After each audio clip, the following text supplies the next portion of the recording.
Hey guys, Dave here from Bam Bam Music. Today I want to talk to you about your pedal board order, your signal chain, how you can think about putting it in different ways, and also how your effects loop comes into play.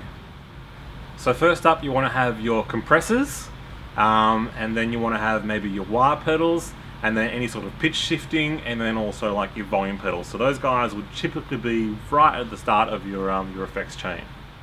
Then you want all your gain effects, so like your overdrives and your distortion type pedals typically go in that second sort of section of your signal chain. Then you want your modulation effects, so your choruses, your flanges, your phases, so those sort of guys go in that third sort of section. Then lastly, you typically want your time-based effects, so like your reverbs and your delays will usually tuck in at the end of, or towards the end of your signal chain. Basically, you just want to think about your signal flow and think about what your effects that are up front are going to be doing to the effects after that, and to the effects after that, and to the effects after that. So for example, typically you want to have your gain right near the front, because you don't want to be distorting a delayed signal. You know what I mean? So if you distort a delayed signal, then your delay is going to get real muddy, your distortion is going to get real muddy. So you want to have your distortion first, so you're delaying a distorted signal and not distorting a delayed signal, because you're just going to ruin all the nice characteristics of your delay pedal.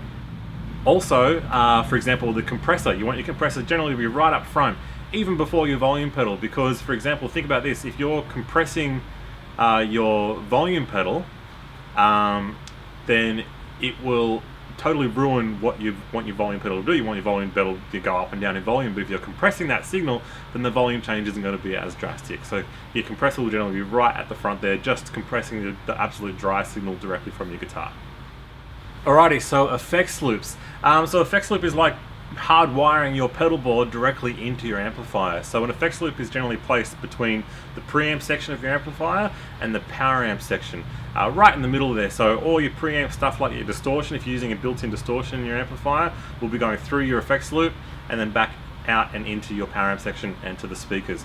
So guys like to use the effects loop in amplifiers. Now, not all amps come with an effects loop, but guys like to use the effects loop in the amplifier generally if they're using the built-in distortion on their amplifier, because remember, you don't want to be distorting a delayed signal. Now, all the distortion in an amp happens in the preamp section, so it's distorted at the start, then it goes through the effects loop to your like all your effects, like your time-based ones, like your delays and reverbs, then into the power amp section.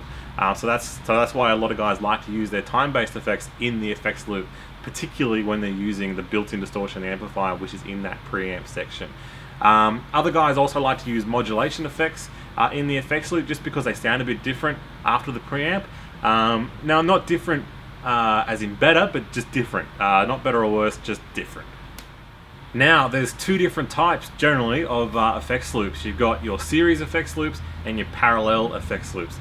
Now, a series effects loop is exactly what it sounds like. It's just in series, so you got this one straight signal path. So you got your preamp out to your effects loop and then straight to your power amp. Whereas with a parallel, that's also what it sounds like. So you got two parallel signals. So one signal goes from your preamp, then half of it gets split and goes out your effects loop into your effects, and then back in and to your power amp. And the other half of that signal that's gotten split after the power amp section after the preamp section goes straight to the power amp. So it's as if you have no effects in there whatsoever, just the dry signal going straight to your power amp and out to your speakers. Now, the benefit of this is because on the back of the amp you'll have a mix knob, and that's like a volume knob essentially for your pedal board. Now, all your effects. So you can turn your effects signal up, or you can turn your effects signal down depending on how you like it. So that's up and down compared to the dry signal. So it's like if you're recording a song in a DAW, you can actually turn the effects level up to where you really like it to be. So this is great if you have like a standalone reverb unit or a standalone delay unit. You can have that on 100% wet and just dial it in directly from the amplifier. But that's the differences between series and parallel effects loops and how you would want to use them. Alrighty, so that's just a quick rundown of how to sort of follow your signal path through your pedal board and the best practices for how to use it.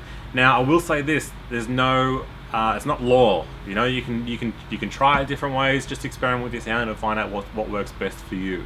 But if you have some crazy cool ideas that you guys have gotten had with your pedal boards and some different success stories, then please let us know in the comments below. Or if you have some different comments, please educate all of us. That'd be great. Chuck them in the comments. But cheers, guys. Have a good one.